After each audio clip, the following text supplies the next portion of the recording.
오늘 우리가 함께 있는 말씀은 고린도전서 11장 말씀인데요. 11장에서부터 14장까지 쭉 이어지는 말씀은 예배에 관한 다양한 가르침들을 전달해 주고 있습니다.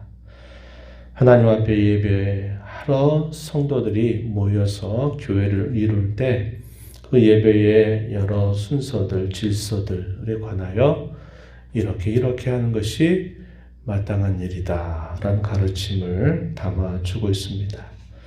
이 안에서 예배에 대한 다양한 가르침들이 주어지는데 특별히 은사와 관계된 부분들도 여기서 다루어지고 있다는 것을 우리가 볼 수 있겠습니다. 이것이 이제 12장, 13장, 14장에서 많이 강조가 되고 있음을 확인하게 되고요.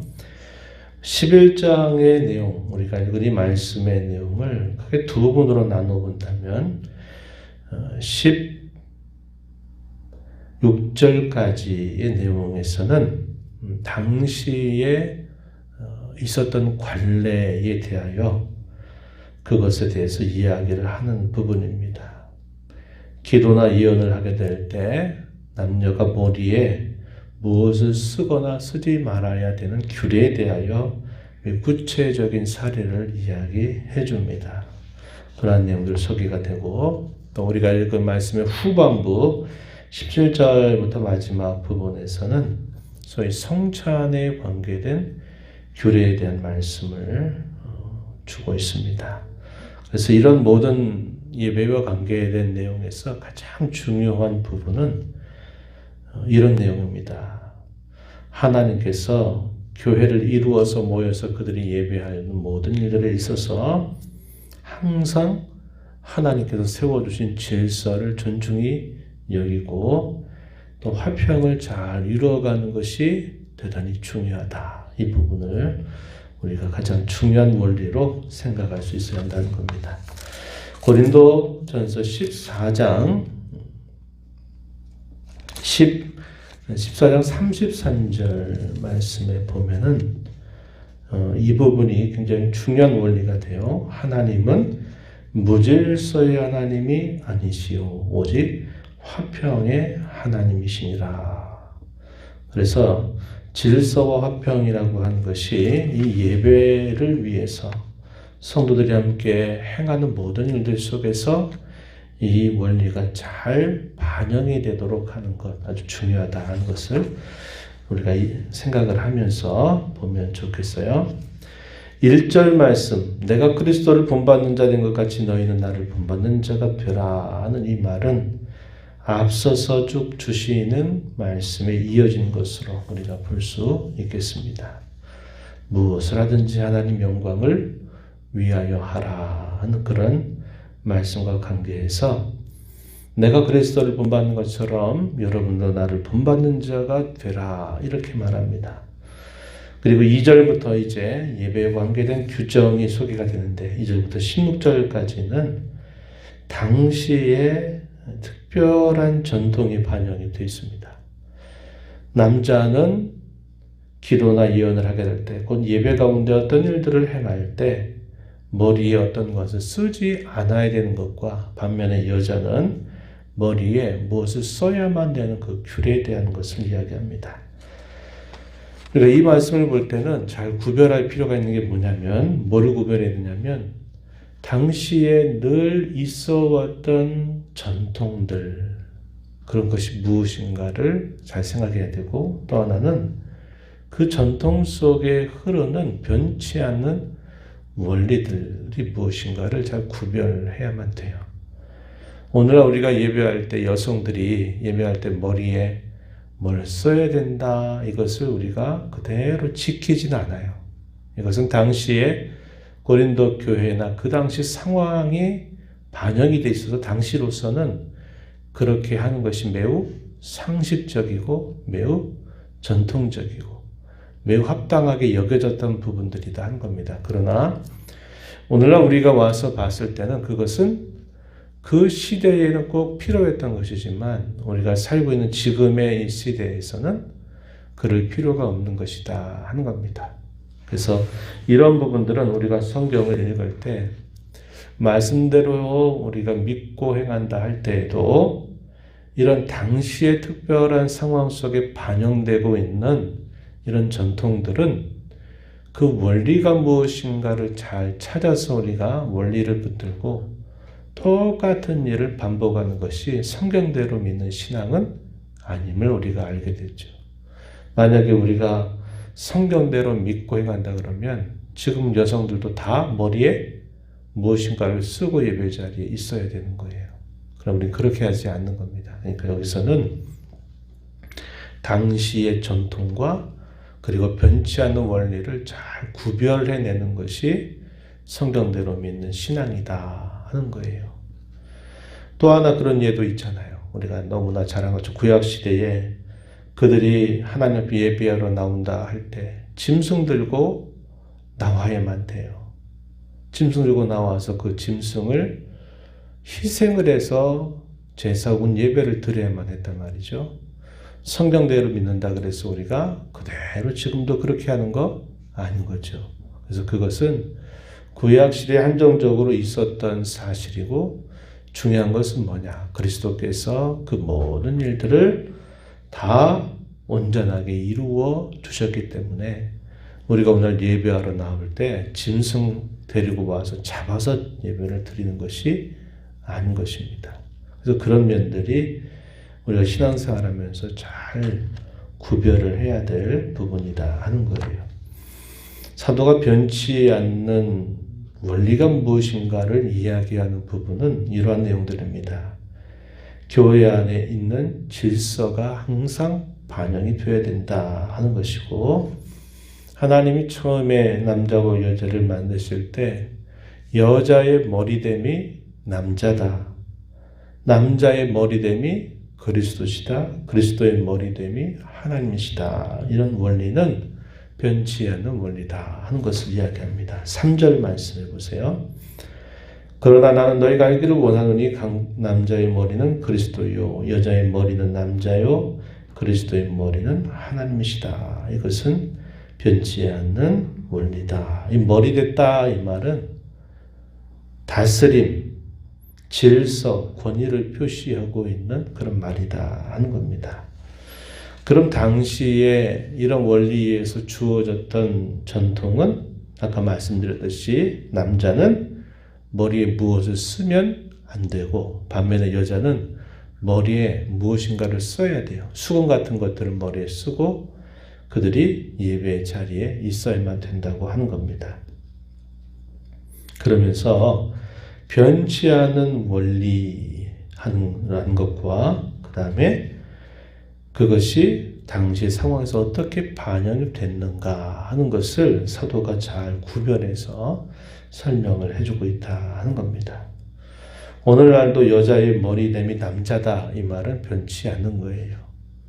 여성에게 있어서 남자가 그 주권을 행사하고 남자가 그런 권한, 권세를 가지고 있다 하는 면에서는 동일하다 하는 겁니다.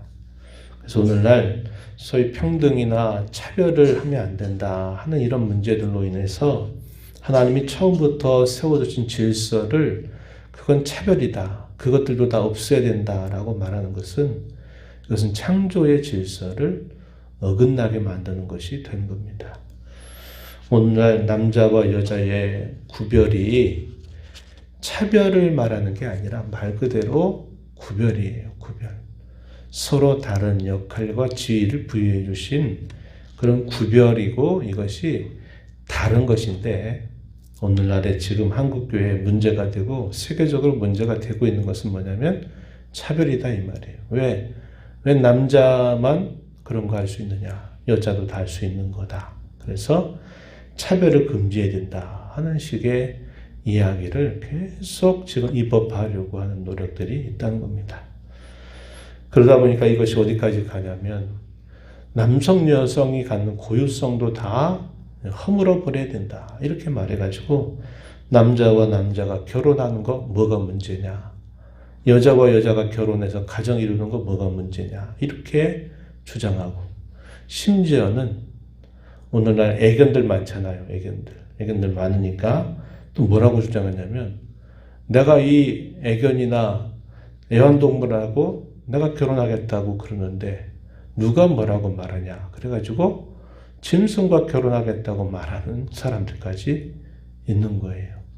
그게 잘못됐다 말하면 차별을 금지시켰다 그래가지고 그것을 고소하면 목사나 교회 가운데서 어떤 가르치는 말씀을 전하는 사람을 감옥에 가두는 거예요. 왜? 차별금지법이 법으로 만들어졌으니까. 그 외국에 이런 사례들이 여러 있었다는 거 여러분들 들어보셨을 거예요. 우리나라도 지금 그렇게는 안 되고 있는데 국회의원들이 그리고 사람들이 계속 이것을 부추겨서 법으로 만들려고 애를 써요. 그래가지고 음성적으로 이런 일들이 계속 시도가 되고 있다는 겁니다. 우리 그리스도인들이 깨어서 이런 일들을 막아야만 되는 거예요. 왜? 하나님이 창조 질서로 세워주신 모든 인류의 법을 사람들이 차별이다 이렇게 말해가지고 그걸 금지해야 된다라고 그걸 법제화해서 법으로 만들어버리면 그 법이 결국 하나님의 법을 어긋나게 만드는 죄를 범하게 되는 거죠. 그럼 반드시 하나님이 그런 일들에 대해 심판하신다는 거예요. 그래서 그런 일들이 되지 않도록 교회가 깨어서 기도하고 그런 입법화 문제들이 있게 될 때마다 또 청와대나 이런 기관에 들어가서 반대하는 거예요. 반대를 표현하는 겁니다. 그것은 아니다고 말하는 거예요. 그래서 우리가 이런 문제들을 잘 구별해야 된다. 변치 않는 원리 그리고 상황 속에서 변할 수 있는 것들을 잘 구별해서 변치 않는 것들은 언제나 붙들어야만 되고 상황에 따라 변할 수 있는 것을 받아들이는 것이 중요하다는 것을 우리가 알게 되고요. 그 다음에가 이제 주어지는 말씀이 성찬에 관한 규례들입니다. 이 성찬에서 어떤 문제가 있었냐면 여기에서도 서로 분열과 다툼이 일어났어요. 사람들이 성찬을 하려고 모이면 함께 모여가지고 함께 성찬에 참여하면서 그리스도께서 죽으신 그 죽음을 생각하고 그 죽음의 유익이 무엇인가를 함께 서로 나누어야 되는데 먼저 온 사람들이 자기가 성찬에 먼저 하겠다고 말하면서 성찬을 하는데 자기에게 주어진 양 정도가 아니라 충분히 막 먹을 만큼 먹어두는 거예요. 그럼 나중에 온 사람들이 모자라가지고 참여하기가 어려운 상황이 되어버린 겁니다. 그렇게 성찬으로 참여하겠다고 모였던 그들의 모임이 유익이 되지 못하고 도리어 그것이 차별이 되어버리고 그것이 도리어 해로움이 되어버린 사실에 대하여 사도가 이야기합니다. 17절 한번 가서 보시면은 이렇게 이야기했어요. 내가 명하는 이 일에 너희를 칭찬하지 아니하나니 이는 너희 모임이 유익이 못되고 도리어 해롭기 때문이다. 이렇게 말합니다. 18절에 너희가 교회에 모일 때 너희 중에 분쟁이 있다함을 듣고 어느 정도 믿거니와 너희 중에 파당이 있어야 너희 중에 옳다 인정함을 받은 자들이 나타나게 된다. 이렇게 말합니다. 분쟁과 파당, 이것은 처음부터 고린도교회가 안고 있는 큰 문제거리였죠. 이것이 성찬을 하는데도 그렇게 끼리끼리 이렇게 서로 분열된 모습으로 이 성찬에 참여를 한 겁니다. 이것은 성찬의 근본 취지를 허무는 일이 됨을 사도가 책망하고 있는 거예요. 성찬이 가장 보여준 중요한 뜻이 뭡니까? 예수님의 죽으심을 기념하면서 그 죽음을 통해서 주님과 나와 하나가 되었다.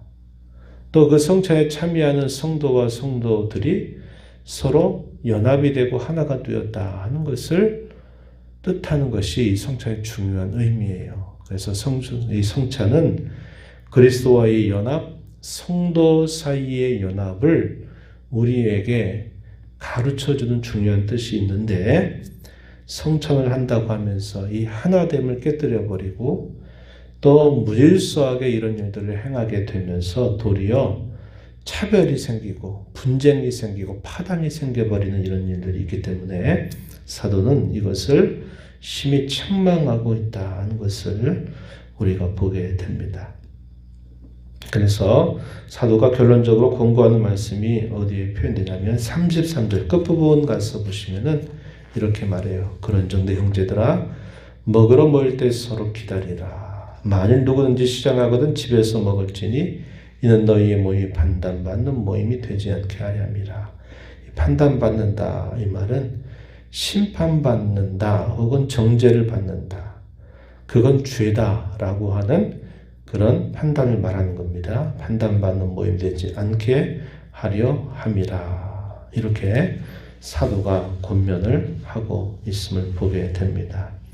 오늘 우리가 이 말씀을 통해서 하나님 앞에 예배하러 모이는 성도들에게 있어서 질서 화평이라고 하는 것이 대단히 중요한 원리임을 우리가 기억을 해야 되고, 이 예배의 순서를 임할 때 모이는 것 자체가 중요하기보다는 그 모여서 내가 그 모임에 어떻게 참여하느냐 하는 것이 대단히 중요하다는 것을 우리에게 가르쳐 줍니다. 오늘 복된 주일을 맞아서 또 흩어져 살던 성도들이 한자리에 모입니다. 그리고 또 예배 여러 순서들을 우리가 참여하면서 예배를 하게 돼요. 그럴 때 주어진 모든 예배의 순서와 그 요소들은 하나님과 우리와 만남을 표현하는 중요한 내용들을 담고 있어요. 예를 들면 우리가 하나님 앞에 헌금을 드리는 것은 하나님께 구원에 대한 감사로 드리는 것이죠. 그럼 하나님 우리에게 주시는 것은 뭡니까? 말씀을 통해서 우리에게 은혜를 베풀어 주시는 거죠. 이런 것들이 우리가 하나님 앞에 드리고 하나님 우리에게 주시고 하는 것들이 서로 예배의 순서 가운데서 표현이 돼요. 그걸 통해서 결국 우리는 예배를 통하여 내가 예배에 참여했다가 중요한 게 아니고 내가 그 예배를 통해서 살아계신 하나님을 만나고 성도와 성도 사이의 화평과 연합을 이루어가는 일들이 이 예배를 통해서 잘 이루어져야 된다. 이것을 우리가 교훈받게 되는 것입니다. 오늘도 예배의 자리를 마련하시고 우리를 초청하신 하나님의 그 은혜로운 초청을 기억하면서 예배에 순서에 의식적으로 참여하고 그저 끝나 돌아가는 모습이 아니라 예배를 통해서 살아계신 하나님을 만나고 교통하고 배우는 그런 귀한 예배가 되도록 함께 간절하게 기도하고 또 힘써 주시기를 부탁을 드리겠습니다. 하나님 아버지 감사합니다. 이 새벽 시간에도 저희들을 깨워주셔서 오늘도 아버지 앞에 저희들의 걸음을 인도해 주신 것 감사드립니다. 저희에게 주신 말씀을 통해서 하나님께서 저희에게 교회로 함께 교회를 이루어 모이게 될 때 하나님 앞에 예배하고 성도들이 함께 만나 교제하는 모든 자리에 있어서 항상 질서와 평을 잘 따르는 저희가 되게 하시고 특별히 예배를 통해서는 저희에게 찾아오시는 하나님의 손길들 또 저희가 하나님 앞에 드리는 저희의 손길들이 화합이 되고 하나가 되어서 하나님과 진정으로 만나고 교통하는 귀한 자리가 되게 하시고 성도와 성도 사이에 또 하나됨과 연합을 잘 이루어가는 저희 모습이 되도록 하셔서 예배를 통해서 하나님께 영광이 되게 하시고 저희에게는 충만한 은혜를 경험하는 시간 되도록 인도하여 주옵소서. 은혜의 보좌 앞에 나와 아버지 은혜를 구하는 모든 심령들의 간구를 기울여 주시고 응답하시기를 바라며 예수님 이름으로 기도하옵나이다. 아멘.